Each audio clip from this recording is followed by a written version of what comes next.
নমস্কার বন্ধুরা, কেমন আছেন সবাই? নতুন একটা ভিডিও স্বাগত জানাই। আর আজকের ভিডিওটা একটু অন্য টাইপের ভিডিও। জানি না এটা জ্ঞান দেওয়া ভিডিও হবে কি না, তবে আজকে ভিডিওটা করার একটা বিশেষ উদ্দেশ্য আছে। এখন ট্রেন্ডিং বিষয় হচ্ছে, যেটা সবচেয়ে ট্রেন্ডিং চলছে সেটি হচ্ছে সমস্ত মেয়েরা সবুজ চুড়ি পরছে হাতে, শ্রাবণ মাস বলে। তো এই সবুজ চুড়ি পরার কিছু বিশেষ নিয়ম আছে, সেই নিয়মটা নিয়ে আজ আলোচনা করব।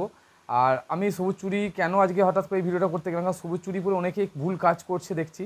তো আমার খুব পছন্দের কিছু ইউটিউবার আছে, পছন্দের কিছু দিদিরা আছে যারা কিছু ভুল কাজ করে ফেলছেন। আর জানি না তাদের হয়তো জানা আছে, কিন্তু তাদের কোনো রকমভাবে ছোটো বা বড় করার জন্য আমি ভিডিওটা বানাচ্ছি না।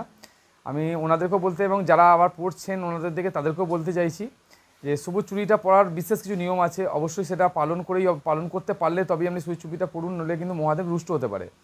তো চলুন সবুজ চুড়িটা বিষয়টা জানি আজকে। সবুজ রং মহাদেবের খুব পছন্দের একটি রং। পছন্দের রঙের জন্য মহাদেবের আমরা অনেক মহিলারা আজকে সবুজ চুড়ি পরছেন, আমার দিদিরা, মায়েরা, বোনেরা সবুজ চুড়ি পরছেন। তো সবুজ চুড়ি যেদিন পরবেন আপনি বা ধারণ করবেন আপনি, সেদিনকে 5টি মানে আরও 5টি এওকে আমরা এই সবুজ চুড়ি পরাতে হয়। তার সাথে আরও কিছু নিয়ম আছে, যেটি হচ্ছে সেই যেদিন পড়ছেন সেদিন থেকে পুরো শ্রাবণ মাসটা আপনাকে নিরামিষ ভোজন করতে বা নিরামিষ খেতে হয়। আমিষ খাওয়া যায় না এই পুরো শ্রাবণ মাসটা, মহাদেবের পছন্দের জিনিস নয় কোনো দিন আমিষ। তো পুরো মাসটাকে আপনাকে নিরামিষ খেতে হয়, নিরামিষ ভোজন করতে হয়। এটি গেল 2 নম্বর। আর 3 নম্বর হলো যে আপনি কোনোভাবে এই একটি মাস সবুজ চুড়িটা হাতে খুলতে পারবেন না। আর অবশ্যই সধবা বা বিবাহিত মহিলারাই এই সবুজ চুড়ি ধারণ করবেন। কোনো আইবুড়ো বা অবিবাহিত মহিলা বা আইবুড়ো অবিবাহিত আমার বোনেরা, দিদিরা এই চুড়ি পরবেন না কোনোভাবেই।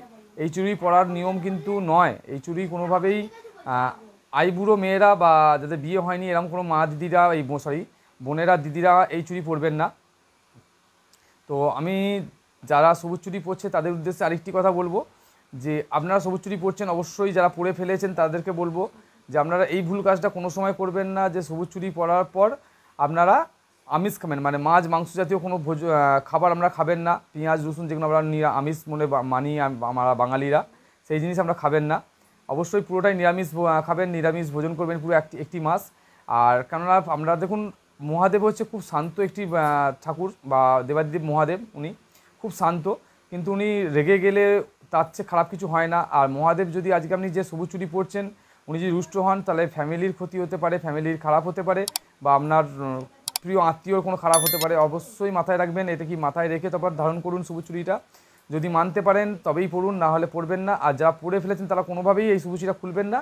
যেটা ভুল করে ফেলেছেন, খেয়ে ফেলেছেন। আর সামনের দিনগুলোতে আপনারা কোনোভাবেই আমিষ ভোজন করবেন না, আমিষ খাবেন না। তো এই আমার ভিডিওটা ছিল আজকে। ভিডিওটা যদি কাউকে আমি কোনো রকমভাবে আঘাত দিয়ে রাখি বা ভুল বলে থাকি, ক্ষমা প্রাপ্তি আমি। আর আমার ভিডিওর সত্যতা আপনি ইউটিউবে গিয়ে অনেক জায়গায় পাবেন, বা গুগলে গিয়ে সার্চ করলে পেয়ে যাবেন, সার্চ করে দেখে নিতে পারেন আমি ঠিক বললাম না ভুল বললাম। চলুন ভিডিওটা এখানেই শেষ করছি। আর ভিডিওটা ভালো লাগলে অবশ্যই লাইক করে দেবেন।